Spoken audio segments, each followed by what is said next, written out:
which end of a worm to talk to anyway.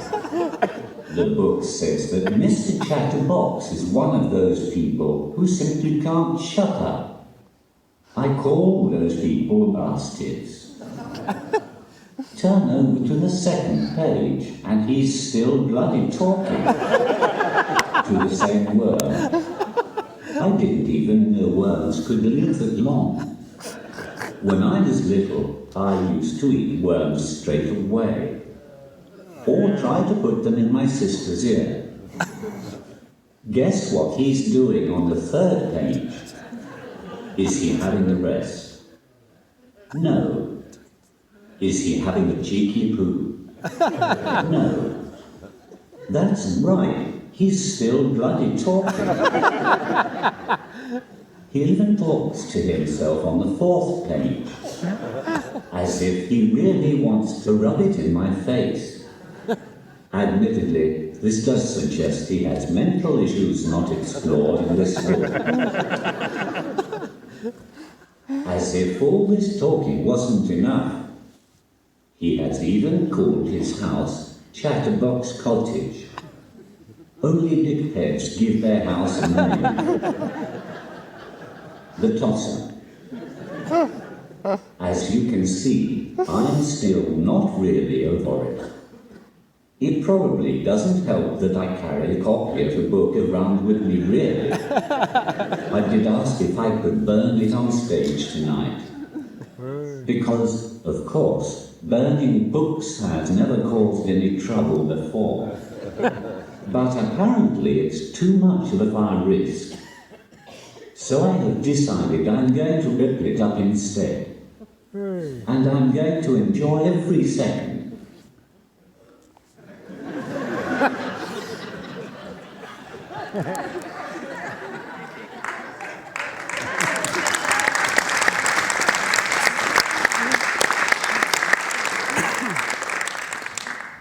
Hang on.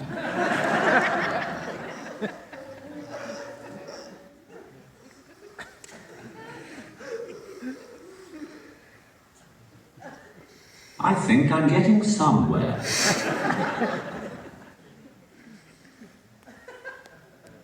Well, this is awkward.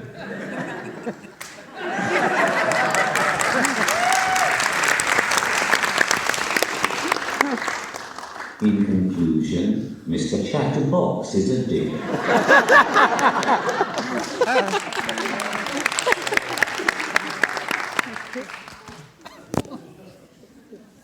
Seriously though, I have a lot to thank my family for. In fact, when I ended up in hospital with pneumonia at the Edinburgh Fringe Festival a few years ago, they stayed by my bedside until I was fully recovered. If I was them, I would have definitely cut my losses and just left me there. They say that laughter is the best medicine. But after my experience at the Edinburgh Fringe Festival, I am not so sure anymore. I tried telling a joke to someone who was having a heart attack to test out this theory, but he died anyway. Maybe I should have called for help instead.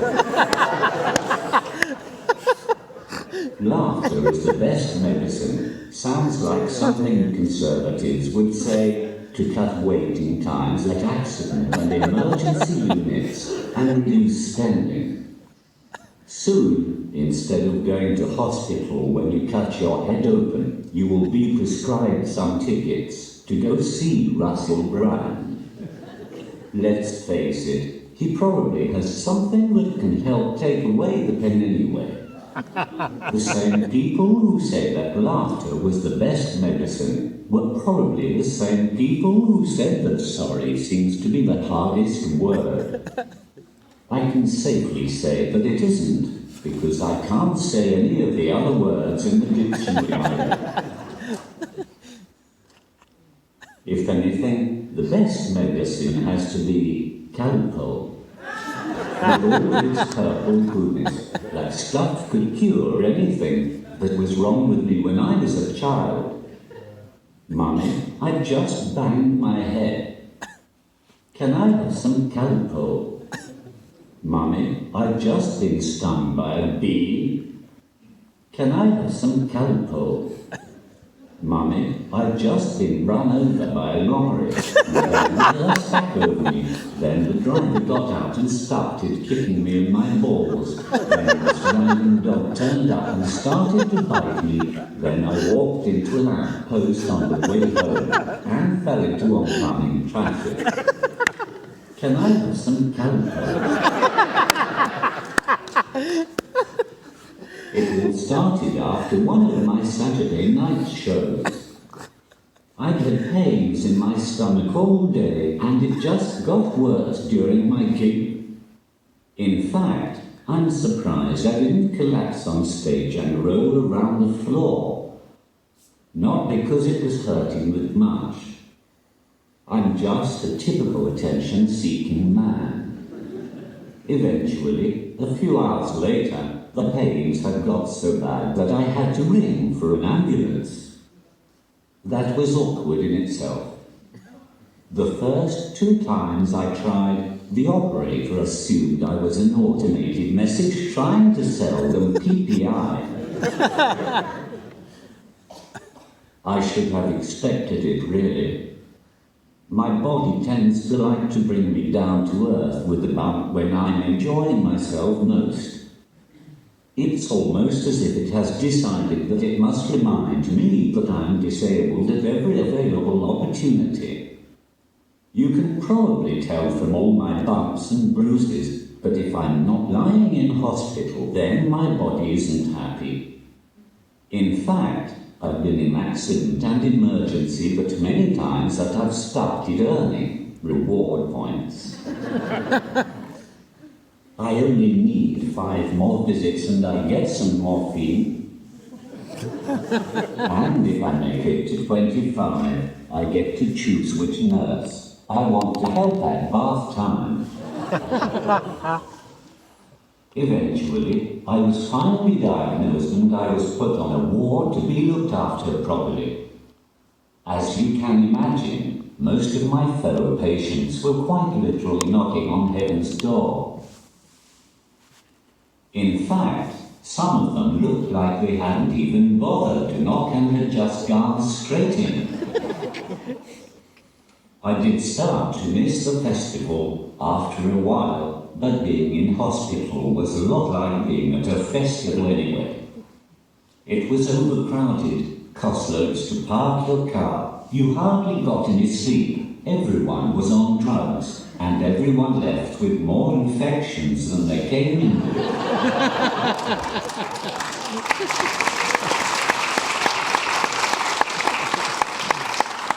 While I was in hospital, I did try listening to the radio to cheer myself up. But even that seemed to be taking the piss.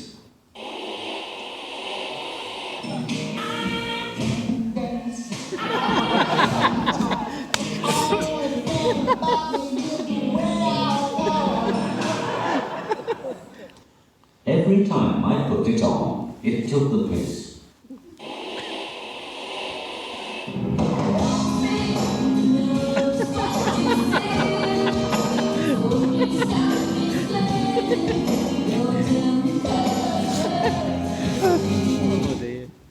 Every single bloody time.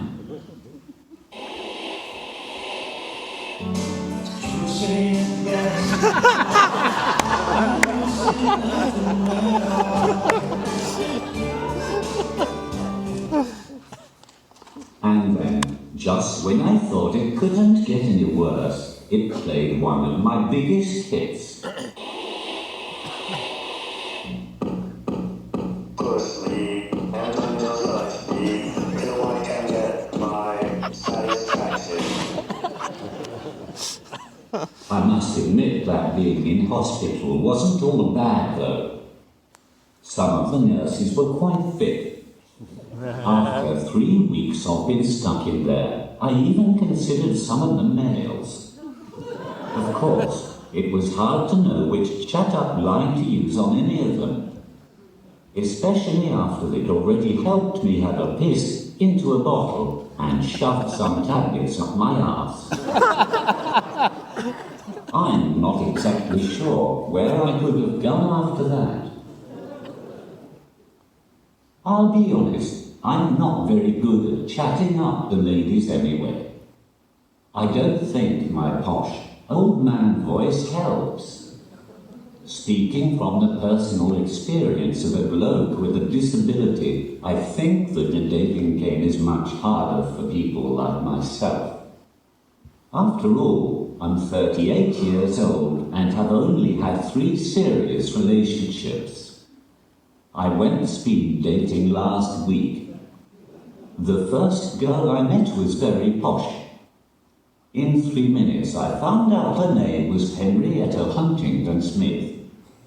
She's 29, speaks 3 languages fluently, loves horses, and lives in Buckinghamshire. And she found out it takes me 3 minutes to type "Hello, Henrietta Huntington Smith." I realise that dating is difficult for most of us. What do you say to chat someone up? What do you wear on the first date? How long is an acceptable length of time to wait the morning after the night before until you ask for their Wi-Fi password? None of us want to be left on the shelf. And I don't mean the one in Tesco. I mean the one in the great big dating supermarket of life. The one where the most desirable people have already been taken. The cheapest have been used and brought back for a refund. And the rest of us just sit there like Tesco-owned brand red sauce. Not as tasty and hardly ever picked up. And I'm not looking for sympathy either. I'm just using emotional blackmail to try to get someone to sleep with me. I'll be in the bar afterwards, if any of you are interested. Yes, even you, sir.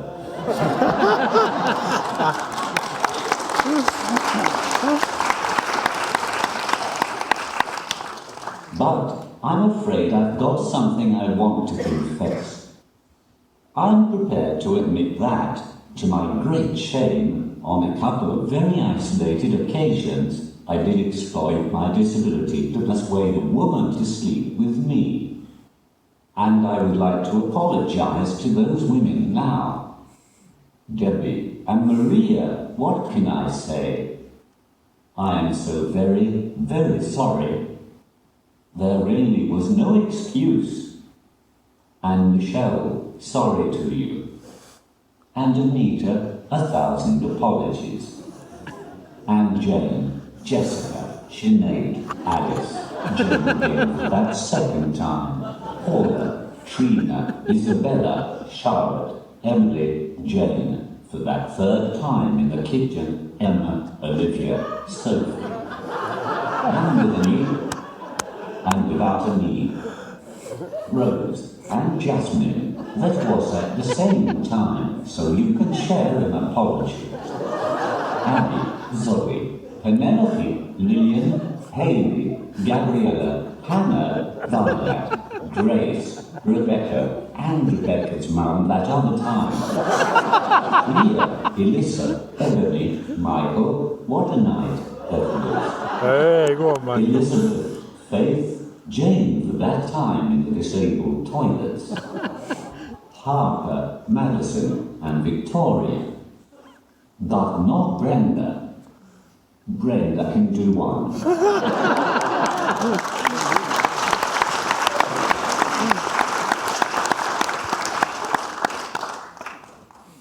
Most of my relationships have ended in disaster though. I think I was scared to take any of them to the next level because I've been on my own most of my life. Instead of letting anyone get close, I pushed them away instead. It was just easier that way. So I had almost given up on dating altogether when one day